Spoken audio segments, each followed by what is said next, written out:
Ты знаешь, кто самый спокойный инфлюенсер в мире? Нет, не блогер и не актер.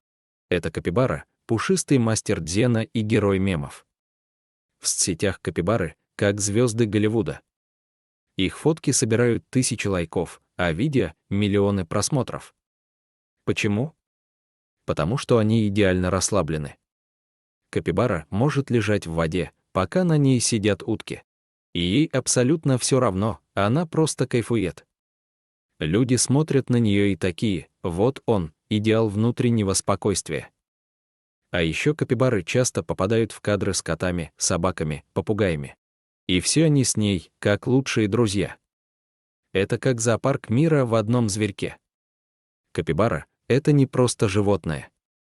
Это символ уюта, терпения и мягкой харизмы. И если ты хочешь немного дзена в ленту, просто подпишись на капибару.